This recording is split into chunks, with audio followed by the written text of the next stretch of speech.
Hi everyone, this is Mr. Thomas. Today we're going to put a entry into our notebook called Soil Notes. So make sure you put this in your table of contents as well. At the top of your next new page, go ahead and write Soil Notes. Like so. Okay, we're going to start off with something that we'll see on our next test, which is called soil profiles. So what I'd like you to do, and you can use a ruler if you need to, but go ahead and use that ruler or some type of straight edge to segment your paper. But before we do that, let's go ahead and write soil profile.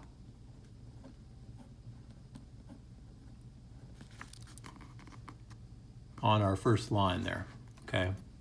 Now I'm going to use my ruler or straight edge to make a rectangle on my page. I'm even going to use the pink line so that I don't have to draw two lines. If you have a pink line in the margin that's not quite dark enough, you might want to draw a second line. So I'm going to do that, make a rectangle. It doesn't need to be too big of a rectangle. We only need to use maybe about a third of the page going downwards. So we're going to draw with the straight edge all the way down like so.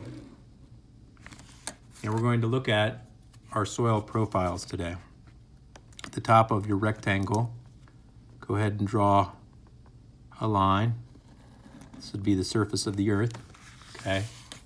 And again, if you want to darken that pink line, you can as well. Again, a ruler could be used or a straight edge. Okay, at the top of the earth, of course, we have our grass. I'm going to draw some plant matter on top. Just go ahead and draw blades of grass. There could be all kinds of things embedded up here. Okay.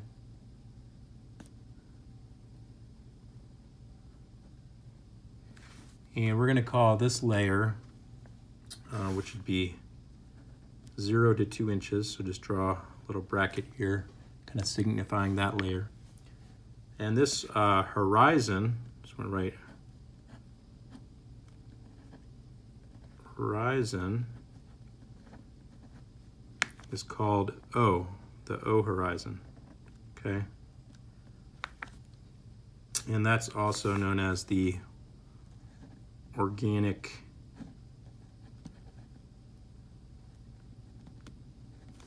layer. Okay, so in this top layer, the organic layer, we're going to see all types of humus, leaf litter, any type of organic material that is on the surface is going to be in this layer. So this top layer is going to be about 0 to 2 inches, okay? Not very deep at all, and it'll be humus and leaf litter. Any types of scraps or organic material will be in this layer. Also, as we look into the next layer,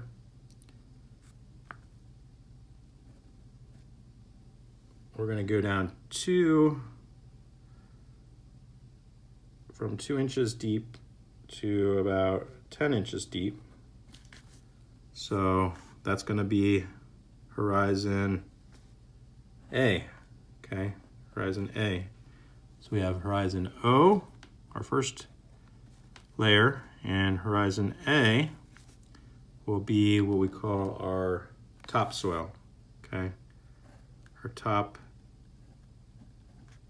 soil. Okay, and our topsoil is where we're going to have a lot of our nutrients. Okay, and that's going to be from 2 inches to about 10 inches. And again, this is just an average. Okay, topsoil will have all our nutrients and our minerals in the soil is down there. So it's really important. Soil is pretty much a natural resource. So, and it takes a long time for the soil to be returned. In some ways, we can argue that this is a non-renewable resource because it cannot be created or returned in our lifetime.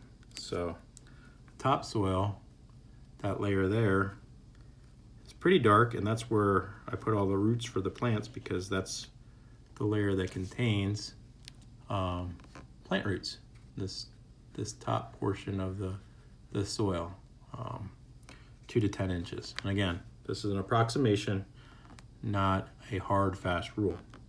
Going from there, we're going to go to soil horizon B, and that's what we call the subsoil.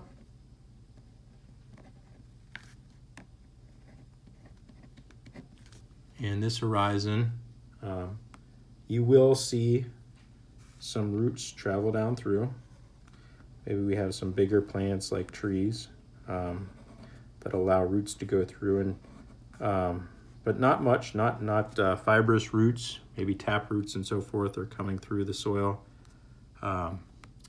But in this subsoil, it's going to be from about 10 inches to 30 inches. Okay, so it's going to be, oh, and again, my drawing is not to scale here. We're getting, again, approximations anyway. So we're just going to go about 3 times as far down. And we're going to call this the subsoil. In the subsoil, we'll see some leaching. Water percolates down through that soil, and we'll see a lot of clay that can kind of hold the water in. Okay, so I'm going to put some very fine particles in this area. Okay, again, we might have roots that go down into this, but not as much because we don't have as much nutrients. Going from there, we've got our next layer. These layers are getting a little bit bigger, but this one is about the same size, maybe a little less. This is our parent rock. Okay, so from here going on down, draw about the same size line. We're going to call this our parent rock. Okay, and that's horizon C. Sorry for the tone. I'm kind of between classes now doing this video. We call this the parent rock.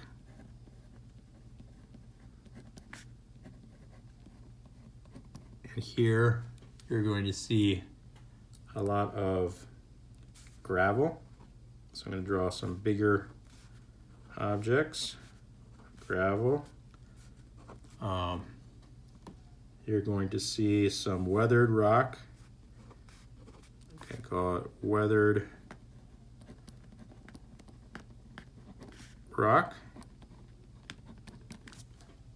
And I'm going to add a depth for you, since I did it on the other ones, from 30 inches to 48 inches.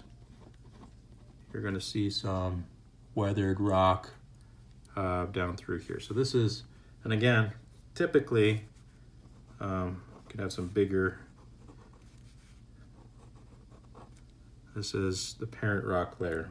Okay, there's no nutrients down here, and that's important because roots typically don't go down into this depth because there's nothing nutritious for the plants down there. Okay, and then finally, the remaining area. So we have O at the top here, A, B, C. And the final areas we're going to call layer R, horizon R. And that's our R for rock, that's our bedrock. Okay. And as you would in a lot of drawings that you'd see in science textbooks or ag books, you're going to see layers and layers of rock, whether it's limestone or some type of shale. It's going to be layers and layers of rock that ultimately will get weathered in subsequent layers as we go up. That's going to be our bedrock. Okay, so and there's no depth for this because it's on down. It's the crust of the earth. So that's our first page on our soil notes. Once you've done that, we'll move on from there. Okay, now that we've made our soil notes page, we're going to do another page today. And this is going to be called soil texture, okay? So go ahead and label your next new page soil texture. Again, I am working with the facing page. You'd always put a page number in the corner and label your table of contents. I'm not going to do that though because everyone might be on a different page than me, and as long as you keep your table of contents up to date, it'll be fine. Remember, everyone writes and has a different size handwriting, and that's why I chose to not put a page number, because we'll all be on different pages anyway at some point. Okay, so there's different particle sizes in soils. We've got gravel. You might be familiar with that. Gravel. And gravel is anything greater than 2 millimeters.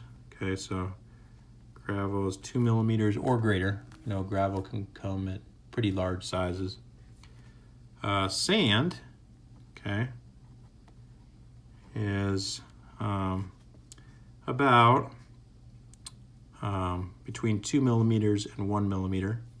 So I'm going to put sand here, making it kind of cubic in shape if you ever looked at sand in a microscope, but it's not always. It's irregular shape too. So between 2 and 1 millimeter, I'm going to put sand, okay? And then going down below that, we're going to look at silt, okay? Silt, and silt is tiny, okay? We're going down to like 0.1 millimeters, okay? So super, super small, okay? That's that boundary between 1 millimeter and 0.1 millimeter. To show that, I'm just drawing the tiniest circle I can, okay? It almost looks like a dot, okay?